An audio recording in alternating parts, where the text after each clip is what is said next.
crois que c'est un bon contact qui a été établi entre l'association et IKEA, une grande enseigne de l'agglomération dijonnaise, qui soutient le dossier et qui a proposé tout simplement de mettre une partie de ses locaux d'accueil du grand public pour faire beaucoup de choses, c'est-à-dire à la fois signer des lettres de soutien, des flyers de soutien du grand public pour notre dossier, les climats, et puis quelque chose de très original en destination de l'accueil des enfants et aussi dans la salle de restauration, le personnel d'IKEA a eu une idée très bonne de photographie. Pourquoi IKEA Dijon soutient les climats? C'est une question qu'on peut se poser parce qu'on est quand même un marchand de meubles à forte identité suédoise. Alors je dirais pour plusieurs raisons, c'est parce qu'on souhaite vraiment montrer qu'on est ancré dans la région où on est implanté. Ça c'est la première chose. Il faut savoir aussi qu'à travers nos équipes, on est 240, on peut dire qu'il y a 80% qui sont issus du cru. Donc c'est tout à fait, ça s'est fait naturellement. Et puis je dirais aussi un troisième point, c'est que cette démarche correspond tout à fait à l'état d'esprit d'IKEA. Tout le long du mois de janvier, on aura plusieurs animations, la présence notamment de l'école des vins de Bourgogne à travers un quiz, un jeu où les clients peuvent sentir les arômes du vin blanc, du vin rouge, puis un arôme à découvrir.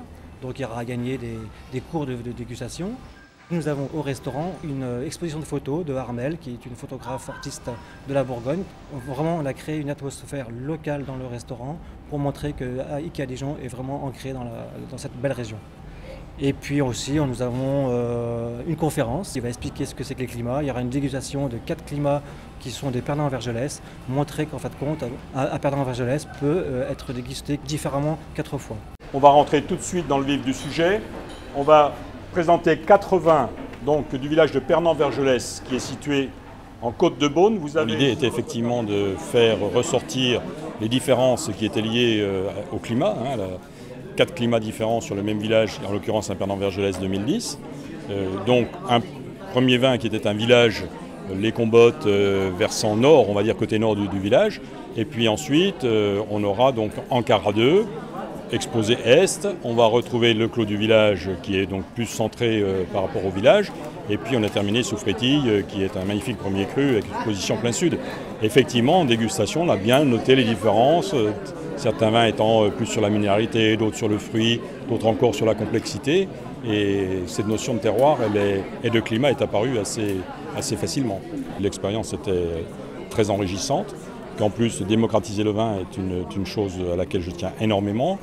Goûter le vin d'une façon un petit peu plus simple, moins guindée, je crois que c'est aussi notre objectif, c'est de faire découvrir le vin dans d'autres lieux et pourquoi pas, comme ici chez IKEA, qui a eu quand même le mérite d'organiser cette manifestation pour soutenir la candidature des climats de Bourgogne au patrimoine mondial de l'UNESCO et en cela je les remercie.